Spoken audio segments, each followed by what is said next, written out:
talk to you a little bit about the locks of, as I know them here, and what's happening, and probably, and so have you got it on now? Yeah. Okay. Well, first of all, I want to welcome you to the home of the Locks. This home was built in 1876, and it's been only lived in by the Lock family. No other family has ever lived here.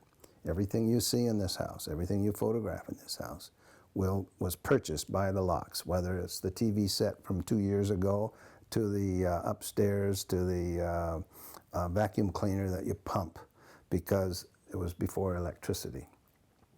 Now, the Locks came over, were spent approximately after Captain John Locke came over in about, in the early 1600s, 1632 or thereabouts.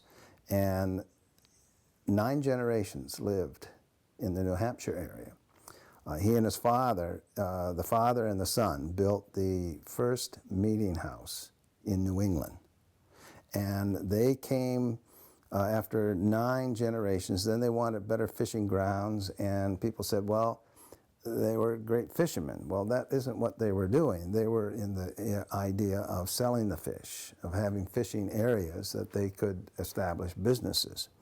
So they came over here, Captain John Locke, and down approximately 200 yards from this home, up on a hill, is a little graveyard where where this Dr. Jonathan Locke was buried, and his wife and a few other people there. Then about 1785, his son was the head of the militia that was here, and that's about the time of the Petticoat War and the Petticoat Battle, and you'll be documenting that just a little bit later. The captain, Jonathan Locke, the son, marched as the head of the militia here, and whatever it was, 3 people, 2 people, or maybe just 1. And he had his sword, and the sword is on the wall right behind you, and it's still there. It goes back to, at least we know it was used in 1785. But the sword probably goes back a lot further than that, but we don't know the history of it.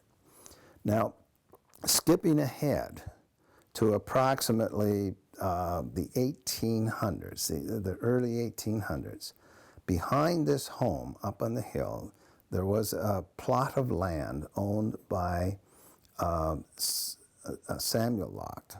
And then next to him was another plot of land that went down to the beach and went on to the, actually probably to the westward of here, and to the eastward of here, and it would be named, his name was Colin Locke.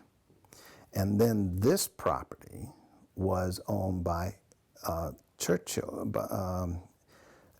It was all owned by the Samuel Locke, and Samuel Locke took all this property along the waterfront here and divided it up for his sons and daughters. And that's why, and then my mother in 1987 tried to make it a streetscape and was successful. So it's the first streetscape.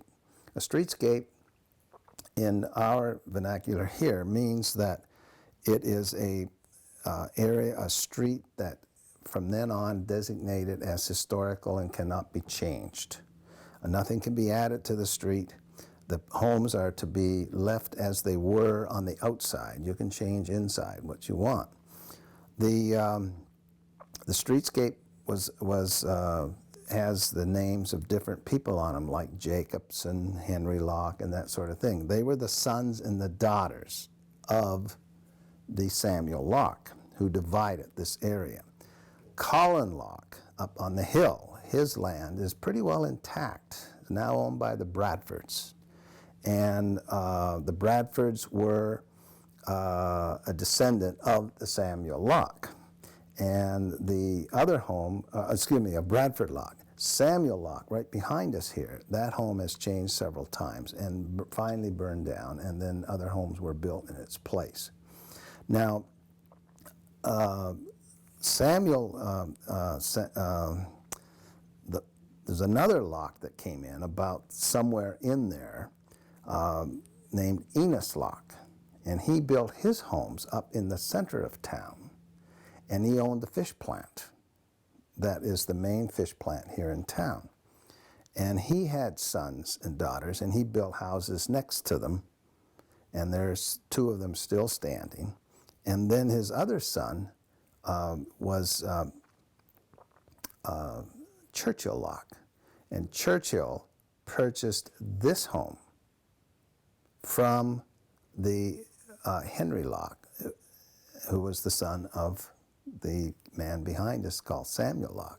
Now, Henry moved on to Ohio, and I did have some relatives come down from up in the Ohio area, and then, in fact, some of them were from up in Ontario, and their great-great-great-grandparents were from Ohio, and I suspect it could be the ones that left from here to go to that area.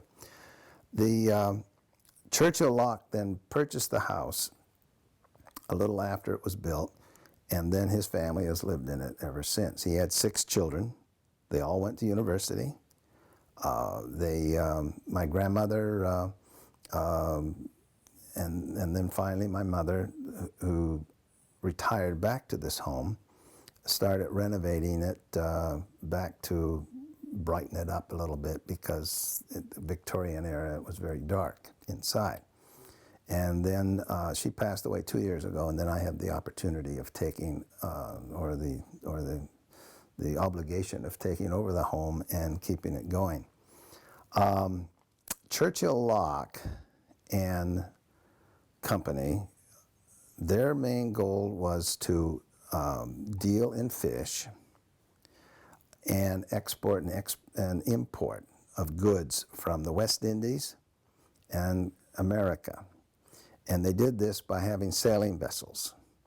And this little town was probably one of the most prosperous towns in all of Nova Scotia in the 1850s through 1870s. And then it started a little bit down, and then probably, I remember during the war, when I was raised here, the schooners were still landing fish and fishing that way, and then it gradually went to the way of the motors and went to the way of the draggers, and then the whole story of the oceans and the fish depletions and things like that took place. And the town went on hard times. Now there's one little electronics factory coming back into town, and they now have 2 buildings which they've taken over. And they've probably, looks to me like they probably have about 80 employees. The fish plant doesn't bring the fish in here by boats so much anymore. It's trucked in from the landing place up in Shelburne, and they're processing basically lobsters, and they process scallops and very little fish. There's another fish factory that does the fish. And then those are immediately exported out to the United States or to Europe. The town is now, I would say, prospering somewhat compared to what it was, say, in the 70s, 80s, and doing a little better, and I think it will go better from there. Do you have questions? Yeah, absolutely. Let me give you this to take a look at. Oops. Whoop. That's silver. Isn't that something? So this is the story. What's that? Do you want to go sit? And it's a British coin, is it? Spanish. Spanish? Is that right? This story says, my mother often told me about her family history, and I shall tell it to you as she told it to me. There were 4 Locke brothers at the time of the Old War, because they did not want to go under the rule of the United States or Great Britain either. They, with 6 other men from the States, decided to found a colony on their own, make their own laws, and live as they On what island? This is here. Here. Yeah. This little band of men went to Cape Cancu. It was, I guess, what the entire province of Nova Scotia was known at the time. Cape, C-A-N-C-O-E, Canco, now called Nova Scotia, and settled there. The place is now called Shelburne. One of the Locke brothers was my grandfather. and his name was James Locke. One of the other brothers was named Jonathan. They were both married at the time they founded Shelburne. I today have in my possession a letter written by James Locke, my grandfather, to my grandmother, and headed Cape Canoe, 1816. These 8 men soon became dissatisfied, and after many years disbanded, and the 2 of the Locke brothers left and founded a place called Locke's Island, or LockePort. They also called it Ragged Island. My mother married Thomas Dane from Yarmouth. He was a ship owner and traveled frequently across the ocean visiting France, Spain, India, and England. Thomas Dane had 10 children, named as follows. And it goes on. James, Francis, Attila, Peter, Strickland, Edwina, Mary, Leona, Superville, which is my Right. probably 4th generation grandmother. Mm-hmm. And then the story of the coin was... Let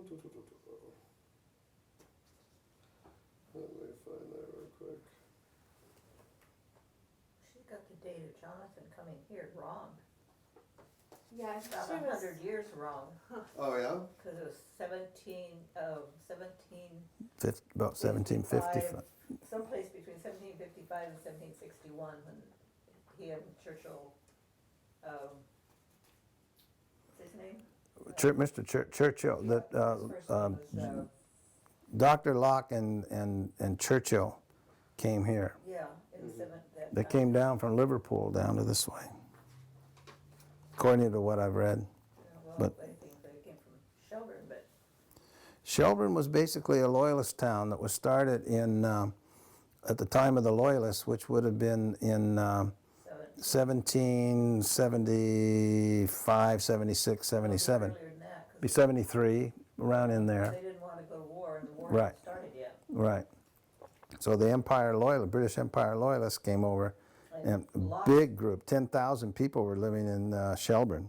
And Jonathan Locke was considered a pre-loyalist, Right, because he left before that. Yeah. Right. Right. They weren't really loyalists yet because there was no...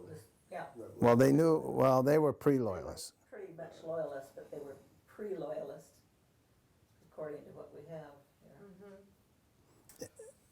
So the story of the coin, it says, about 1 year after we moved to the States, my mother was called home by the death of my grandmother and grandfather, which they would have moved to, I think it was Wisconsin, Yarmouth and then Wisconsin. They both died the same week and were buried in the same grave. They died without telling us where their money was buried, so my mother and her sisters and husband had to search for the buried treasure. After a long search on the property, they began in the house, taking up the carpet, looking between the partitions and the like. In my grandmother's bedroom, under her dresser, they noticed the boards were very uneven, so they took them up. And there was a pile of stones under the boards when they removed them. Under this pile of stones was a little round iron pot of money, full to the top, which I'll they be darned. divided equally among the surviving children. My mother brought her money home and gave each child 2 of the pieces. I have mine, Spanish dollars dated 1771 and 1770. Isn't that wonderful? The American dollars were not coined then. The rest of the money my mother invested in a hub and spoke factory in Appleton. So that's the story. That's great. That's great. That's new for me. And found here in Lockport, It was no less. found at, apparently James and Frances was her grandparents, and it was her mother, Elizabeth Frances Locke, who came back to uncover it. And apparently their house was on on the corner of South and, where did I write it down?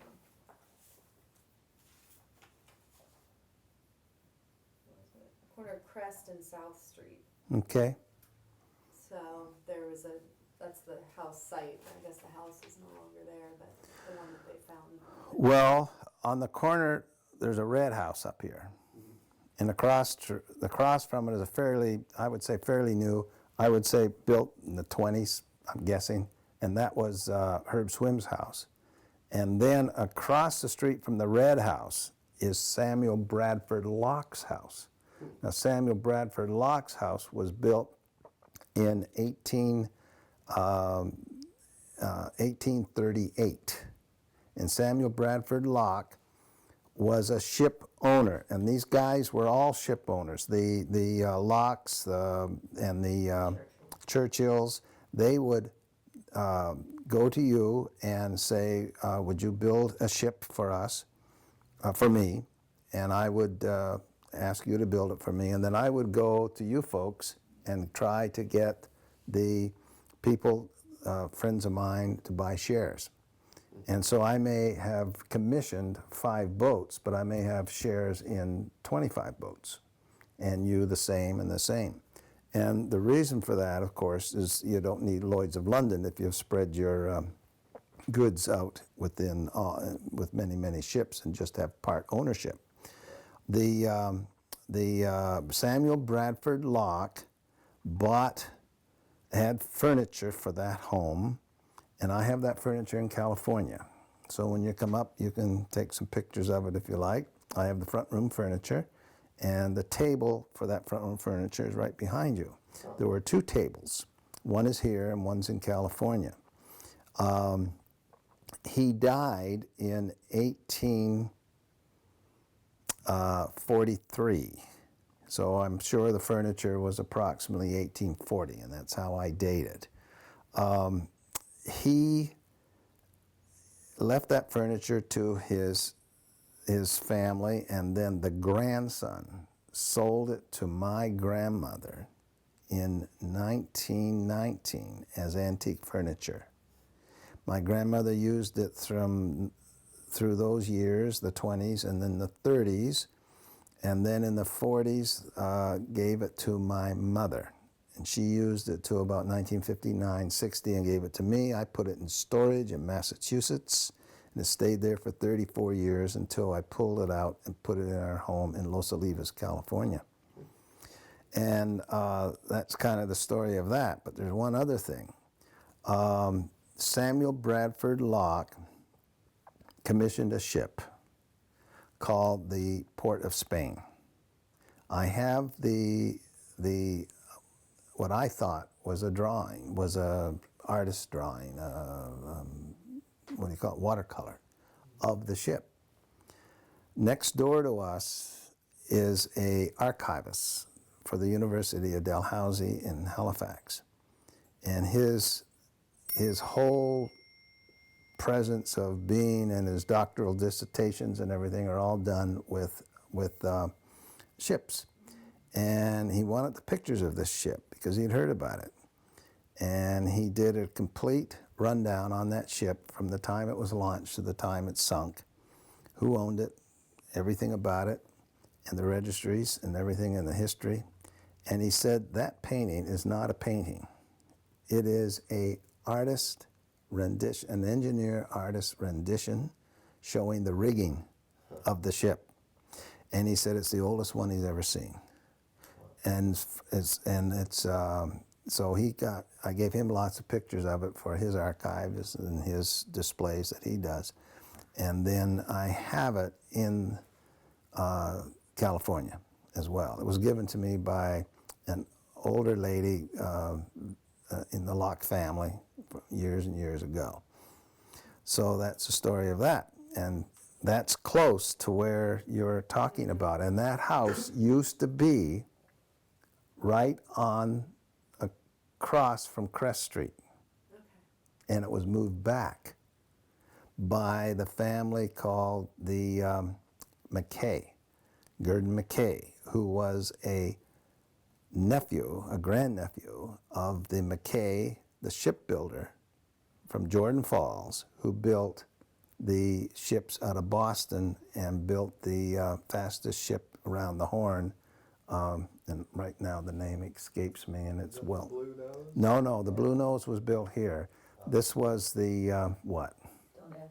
Oh dear, Flying Cloud. Oh, sure. The famous Flying Cloud.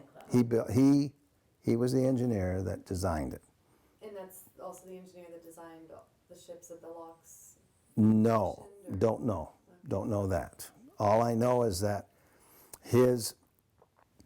the Bradford Locke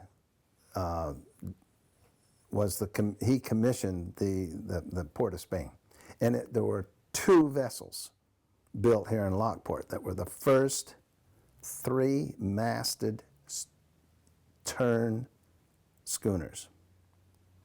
And they're very different because the masts were at different heights. And up to that point, they were like brigadoons. They were the same height. So there's something, he told me a lot about it, but Were those the ones that they would fish off of, or the no, ones I don't know. I think it was, no, it was freight. freight ones? Yeah, they used them for commerce. Yeah, yeah. And did you learn anything from that? What he did, the research he Oh, did? yes. As far as It's all written on the back. When it was built, when it went down, the tonnage, who owned it, who's the second owners, third owners, and all that sort of thing. So, But your family were never fishermen, your No. family were no, they were, shippers and yeah, tradesmen. Right. You know, right. kept their hands clean. No, They weren't out fishing and they were just. no. Go ahead. And do you know much about their trades? And, you know, I guess they would take the salted cod from Well. here and take it down. They would, most of the salt cod from here went down to the West Indies. And I do know that during this time, Churchill, his wife, and I'll show you when we get in there, wanted some new everyday dishes. So in arrives one day this box, and it was Limoges china, which was pre-World War I, of course, and pre-century probably. And she said, oh, well, that's too good. I can't use that for every day. So about a few months later arrived another box, another set. And now you have one for every day and you have one for good. And both sets are in our dining room. I looked up on a shelf one day and I found a box. And I brought it down and there were 78 pieces of sterling silver flatware with the initials for Enos Locke, about 1855, when his heyday was. And it was all stamped Burke's, sterling and Burke's stainless for the blade. Burke's is the Tiffany's of Canada. So it was, I've had it praised and it's quite valuable. And but you can't get much for it, you know, whatever. And I'm not interested in, Blue bowl over there, that's my favorite piece in the whole house, that's from Burke's too. Oh, yeah. That was That was a grandmother's, wedding gift from her brother in 1911 cost $25. from Burke's. Wow. Yeah, And at that time, that was a lot of money. yeah. Nice wedding gift. Mhm. I told somebody- So, would you like to go, do you have any more questions? Let's how about a little bit about Captain John Locke? Oh, Captain John Locke? Tell that story.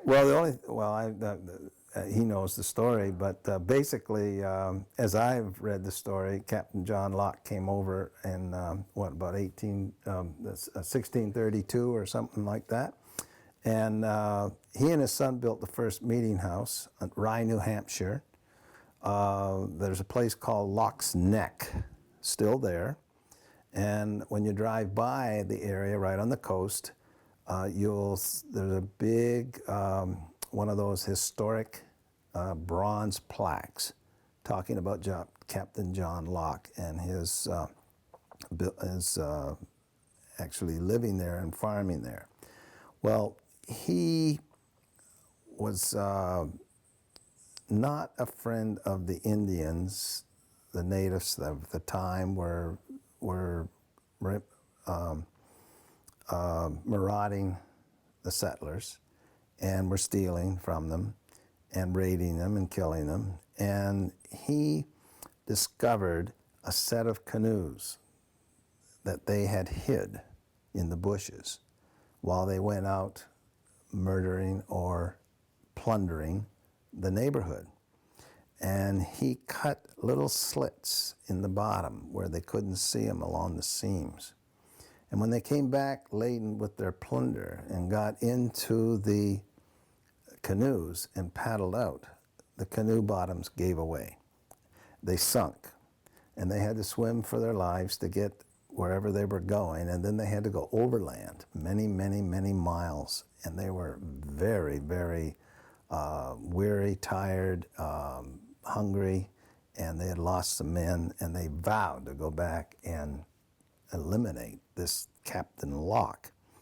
So they did sneak up on him one day when he was sickling the straw and hay in his field, and his little boy, one of them, was out there, and he saw and he hid in a little stack of hay, and his father struggled because the musket was parked a little ways away or stacked a little ways away from him, and the fight ensued with the Captain John Locke being scalped and killed, but in the process he managed to cut the nose off of one of the Indians with his sickle.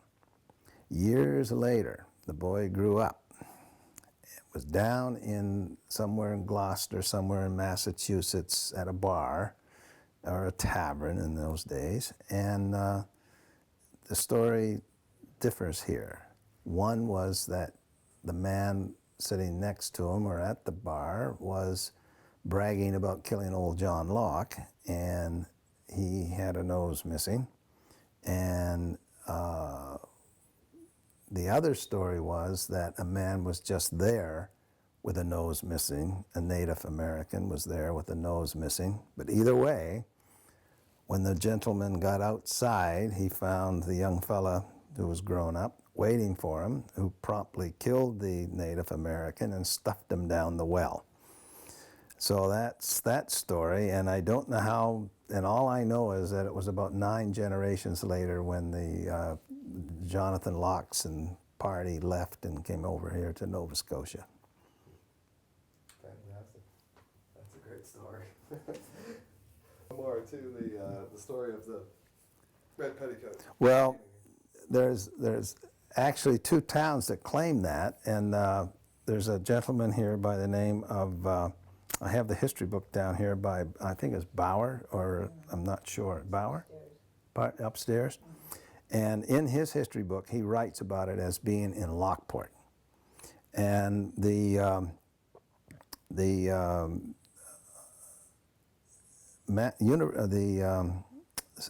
state of Massachusetts had commissioned ships and ship's captains to maraud for Massachusetts and the American government, and they were called privateer. Now, up here in Liverpool, they were commissioned to maraud the Americans. And so we had 2 sets of privateers. And when the privateers came into this town, they looted some of the stuff and took the goods. Basically, what really hurt was to have their salt cod and their meat, their dried meat and provisions stolen at an inappropriate time of the year when they couldn't replace it, and then the town suffered and the people suffered as a result of it. When they, so promptly a letter was written from here to the legislature of Massachusetts and the governor, and it's in the archives there, and it states basically a few things. My Aunt Helen did a history of LockePort, and it states basically something like, after we have sheltered many of your American sailors from the British and provided provisions for them so that they could make their way safely back up the coast to America, you have allowed your privateers to do this to us. We resent it. Don't want anything more to do with And we do not, and if this is the way it is, we will have nothing more to do with America.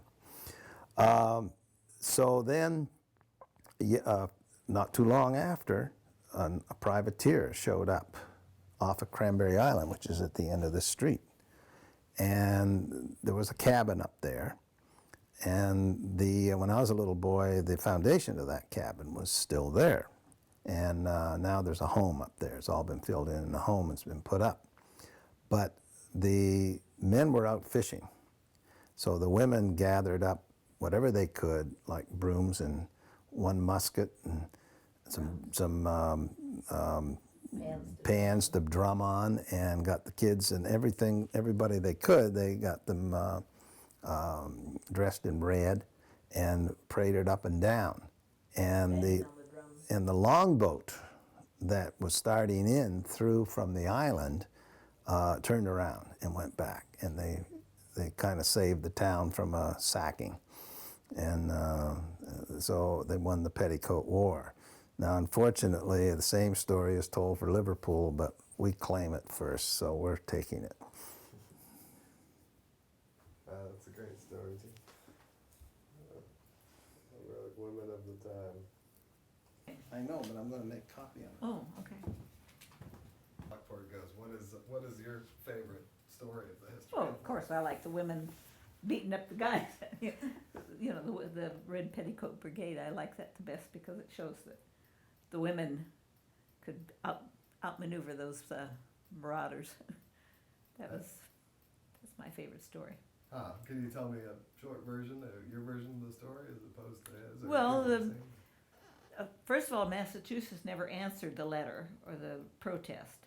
They ignored it, which angered the group. So when they saw this ship that was coming, unidentified, you know, one that they didn't know about, and the men were gone, the women gathered up all of their, anything red, and they dressed in the red. They had the drums, what looked like drums, with the kettles that they were pounding on. And there are two stories. One is they sent the kids, the children, they sent them to guard the provisions, I guess, or to hide with provisions.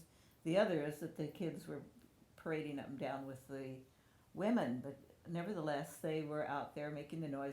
They had one musket, I think, and they were shooting that and banging on the drums or the pans and marching up and down trying to look like the army. And they had the broomsticks over their shoulders and, you know, looking like they were the army. And of course at the distance all the people on the ship could see were the red coats and hear the noise. They couldn't see that these were women and kids. And so they turned around and left, and they were never bothered again. And, you know, that's pretty, not really a feminist, but that's kind of a little feminist. There's some heroic women for sure. How about a typical day here in LockePort? What is, we're Southern California, born and raised here. So, Me too. I'm from Long Beach. Oh yeah. I was born in Long Beach. So if you compare the two, I mean, what is? Oh, I love this place. First of all, it's a small town.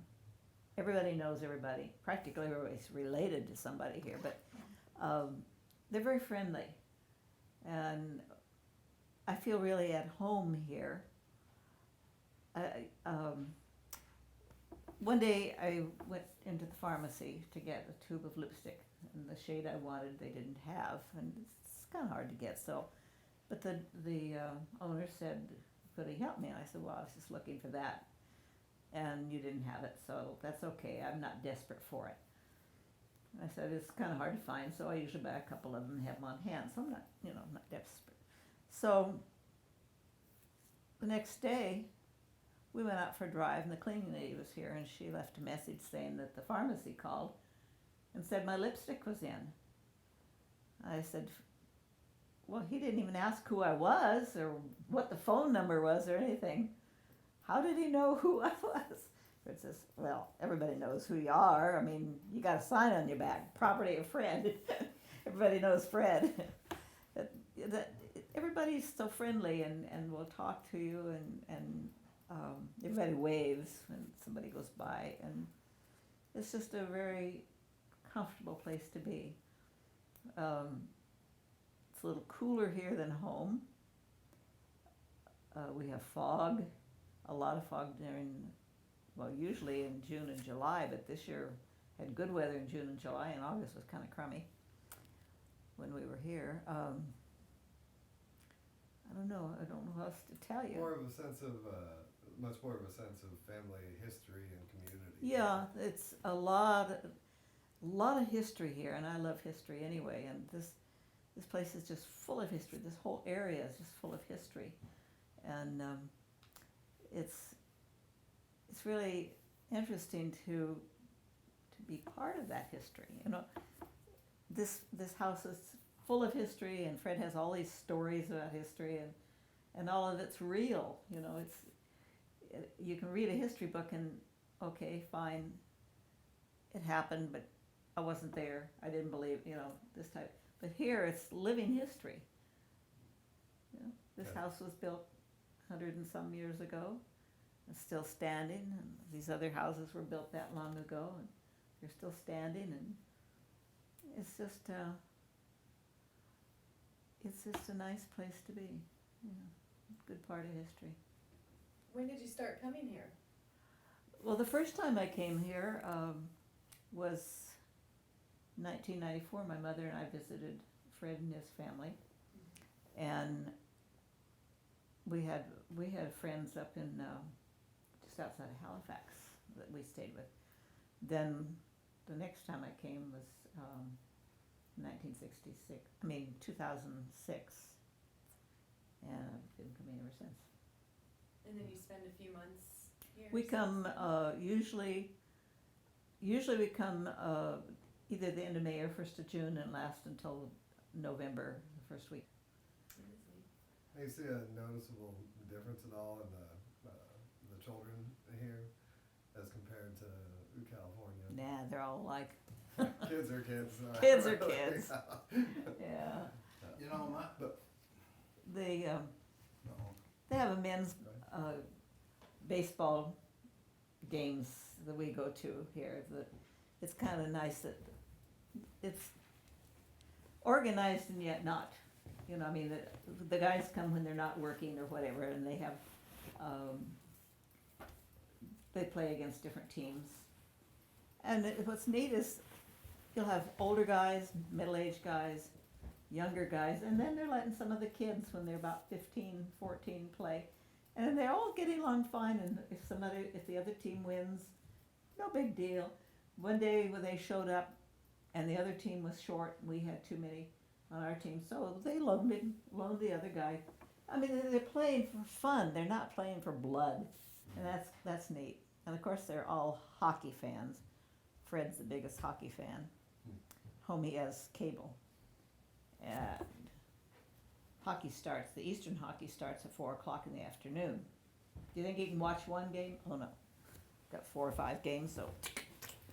All Then simultaneously. yeah, changing channels. And then the Western starts at 7 o'clock.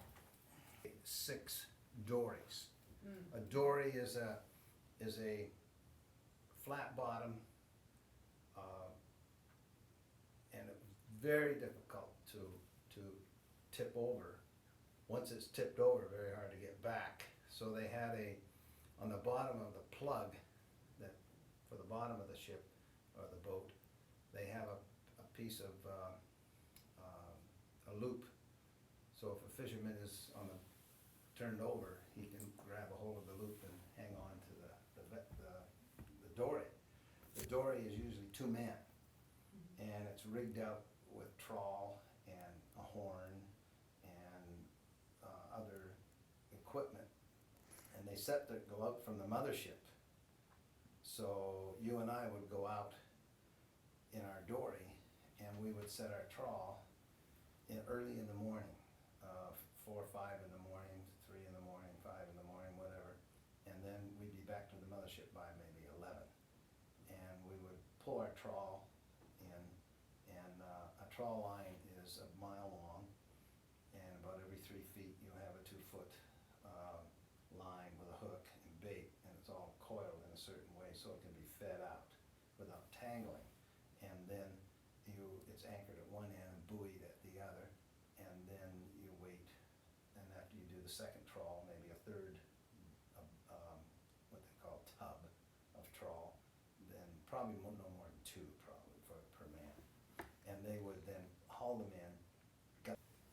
plundered.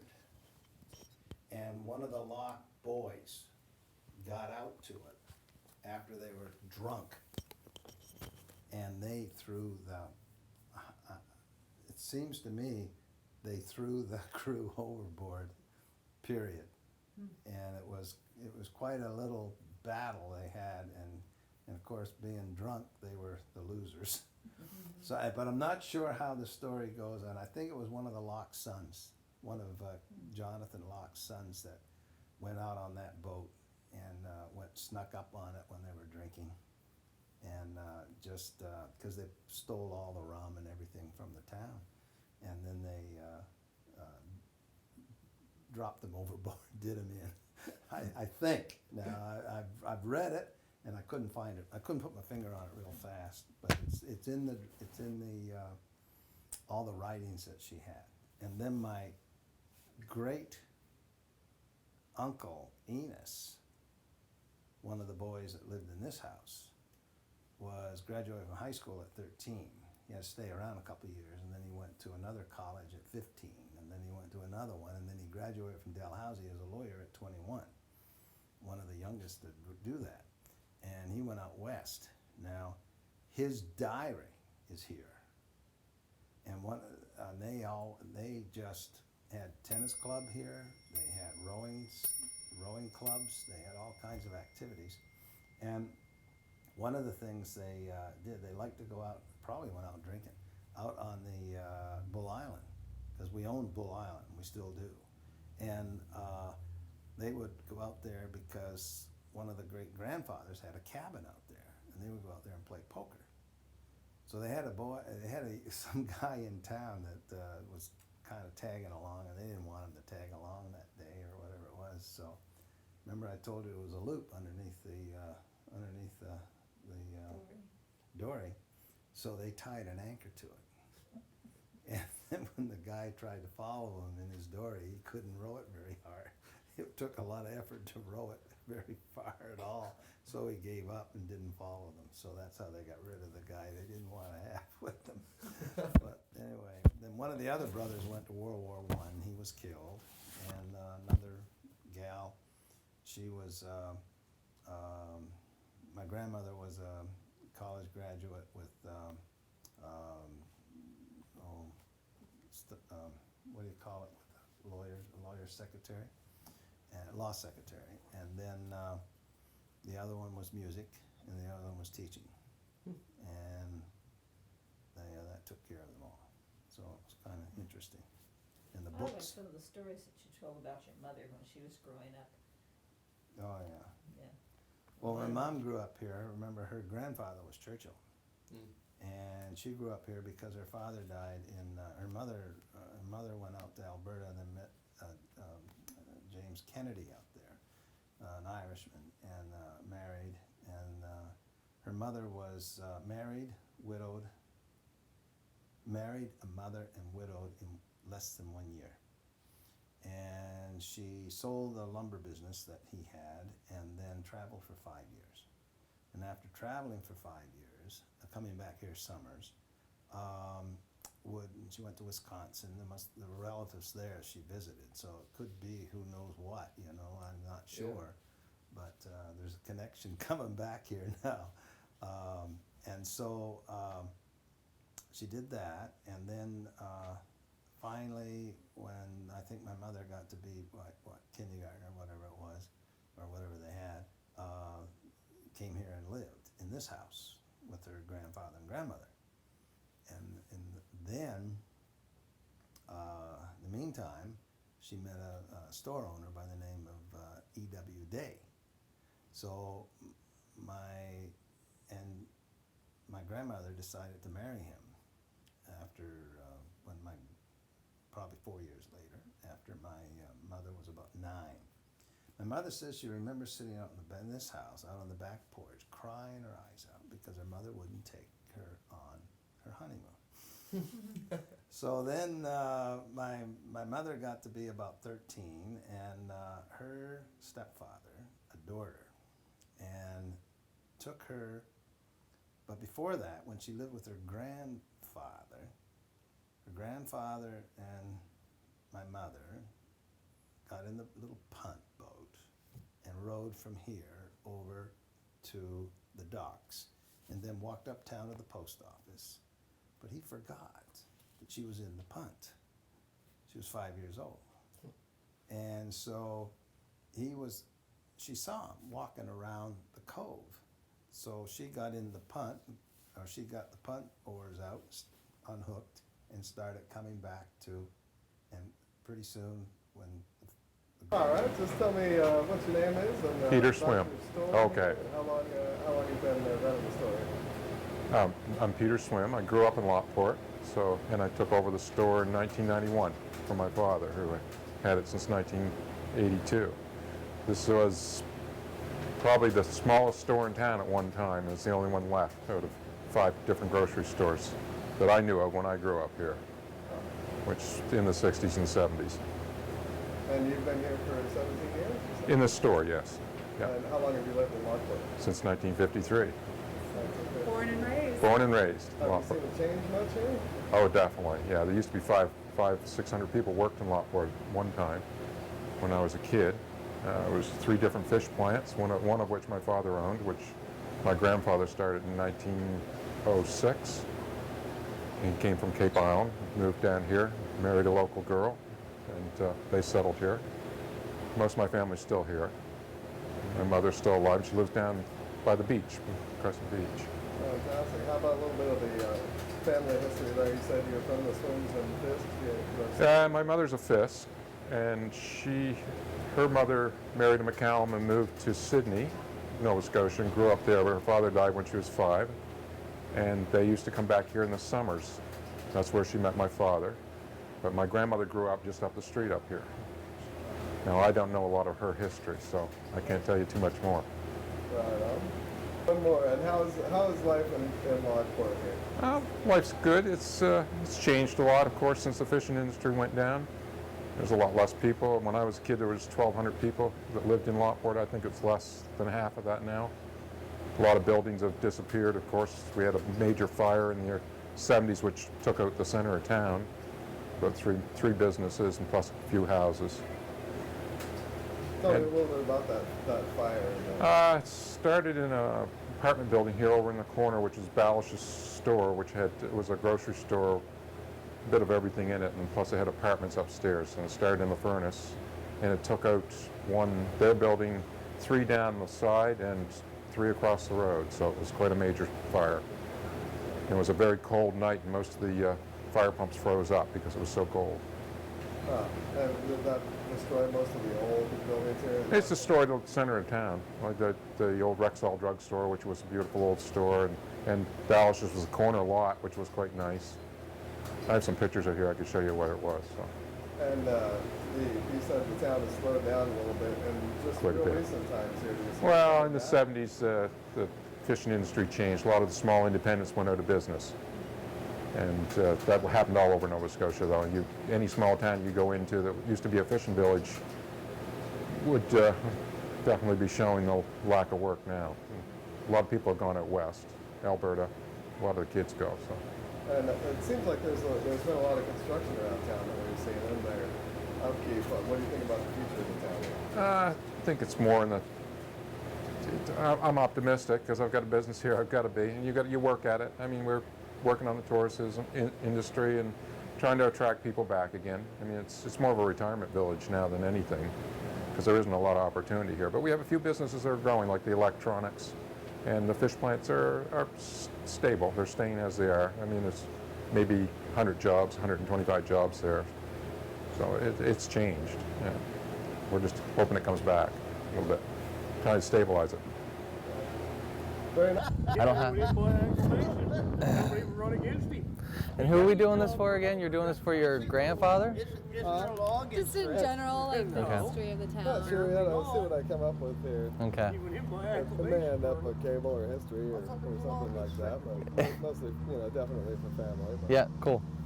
All right, so tell me a little bit about yourself, who you are, and how you became mayor of Lockport. How did I become mayor? Well, my name's Darian Huskelson. I've been the mayor for 8 years. And how did I become mayor? My family has a long history of being involved in politics, especially in the local area. My grandfather was mayor for, I believe, 30-some years on and off council. And from the time I was 2 or so, I used to travel with him to every meeting and just sit in the sidelines. So you can kind of say, for the most part, it's in my blood. And I guess my little claim to fame at the time I became mayor is actually the youngest mayor in Canada, which was kind of cool. I was 27 at the time. Now I'm an old man of 36, so. But that's kind of my story as far as being mayor, and it's obviously something I enjoy. I've been there, like I said, for 8 years now, and just going into my 3rd term, which is another 4 years, so. Fantastic. And a little bit of your history, is it here in LockePort? Here, the history of the community? Yeah. Well, LockePort obviously is based on a fishing industry, and with the downturn in the fishery and whatnot, which is pretty much global-wide, we're looking at more of a turn towards industry that's not no environmental impact. We have several businesses within the community that try to utilize more of the fish waste and other products that generally weren't put to market. We also have some electronics businesses that actually put together circuit boards and whatnot for navigational equipment. So we're pretty proud of that. And obviously tourism, because this is such a hidden jewel and a wonderful spot to live. We've done quite a bit to promote the local tourism, so we're pretty proud of that as well. And let's see, did you grow up here in LockePort? Lived here all my life. Got the opportunity to travel quite a bit. I went to Berkeley a couple times in Boston, took some music, theology and whatnot, but there's nothing like driving around the corner and hitting that beach and knowing that you're home, so I'll never take it for granted.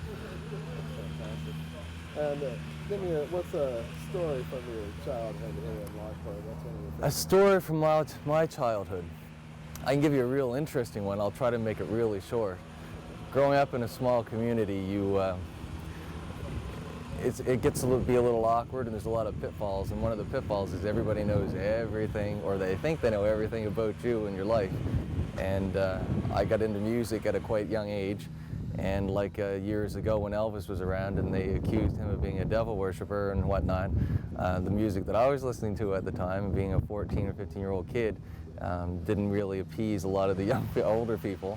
And unfortunately, the rumor mill spread very quickly, and within a short period of time, the town basically ostracized me from church, from any business that had magazines that I used to frequent, and it was a pretty hard thing to deal with as a child.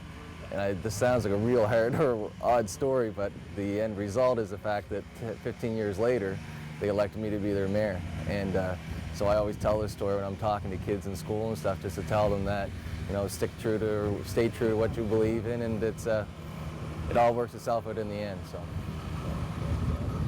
What about how you've seen LockePort change since you grew up here, and where you see the future of the town? Okay, LockePort obviously changed a lot. It was a thriving fishing port in the 60s and 70s, even more so when I was 16 and going to school. A lot of the kids would quit as soon as they were 16, and within 6 months they're driving brand new cars and leading a pretty good life. Now obviously that's not the case, and like I alluded to before, the community is taking on a different atmosphere when it comes to the mentality. There's obviously still the local people that live here that have always are set in their ways, but we've opened our doors, I believe, to other people from more populated areas that enjoy this way of life. So they're bringing the new ideas, the new technologies, and I like the idea that we're going in baby steps, and the community is one that can set itself up to be the ideal or quintessential small community in Canada. So. And a little bit about the history. Do you know anything about the founding of the town and the history as far back in the early 1700s? I could go on quite a ways. I know that the community used to be called the Ragged Islands, and the only reason the town, or LockePort, got to become a town was they needed money to borrow to put a ferry in, because the cross that you come in on the beach now was never there. And the only way they could raise the money was to incorporate the community as a town. And the story goes that they literally counted gravestones to put on the name, because they needed 1,000 names for the incorporation. and there might even be a few dogs listed as residents of the community to get there. So in 1907, the town was incorporated, and it was for the reason to buy the ferry, which was the D.D. Mann, which ran for, I believe, the better part of 10 years until the causeway across the beach was fixed up and started to be used on a regular basis. Huh. And anything on the history of the locks and the lock streetscape down there? Oh my goodness. Obviously, the Locke family has a huge part of being, let's say, bringing the community around to the point that is actually built the way that it is. And I say that sounds a little convoluted. The Locke family has a huge part in not only in the name of the community, but it just being the founding fathers of the community.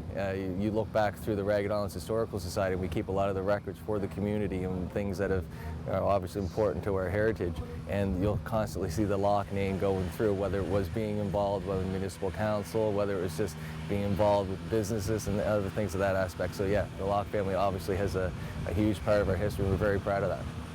When did your family? Supposed to be saying and doing, right? gosh. So, anyway, what you were asking? When your family first came to LockePort, or My family, I'm not going to pretend to tell you the exact year, but we were originally descent from Iceland, and they came here with promises of wonderful acres of farmland, and I think they weren't able to farm a lot, but they were able to raise some sheep, and this was just outside the LockePort, actually in West Head. And from West Head, my great-grandfather would be, they called him Papa Louie, and Papa Louie started a garage, and he also started the funeral business. And two of his sons, one took over the funeral business, and my grandfather took over the garage business, and things have just spiraled. My Uncle Harold now runs several funeral homes throughout Shalavan County, one actually in Yarmouth, and my grandfather, his son, my dad, Mac, and then his other son, Graham, he has a Dodge dealership in Shelburne, so the family's still quite tight, and anybody with the last name Huskilson, we're all directly descendant of the original, I believe, Erlander Huskilson that moved here. And again, I'm not going to give you the exact date because I'm not 100% sure. does your family? That's Harold's funeral home there. Is it H.M. Huskilson's? Right? I think They're it all- is, actually, Yeah. So, do you want to ask? Yeah, so tell me a little bit about the funeral home there. From what I understand, yeah, in Yarmouth there is also one of the H.M. Huskilson's funeral homes, which again was a direct descendant from the Erlander onto Papa Louie and onto Harold now, and his son Al Clifford actually runs it as well. And how is that connected to the Dane? I'm sorry? And how is that connected to the Dane line, or he was just buried there? Yeah, I'm not 100% sure, other than the fact of what you just alluded to. And the streetscape, what they've got there in LockePort. The streetscape was just an easy way for us to recognize. I mean, those were some of the first houses in LockePort, and obviously they were the astute families, and again, the founding fathers of the community. So it was a unique way for us to have the first politically or provincially registered streetscape to recognize what the community looked like, and that was most of the pictures that we have from that era will definitely show those houses, and most of them are kept almost exactly as they were in the date they were formed. So it's pretty neat.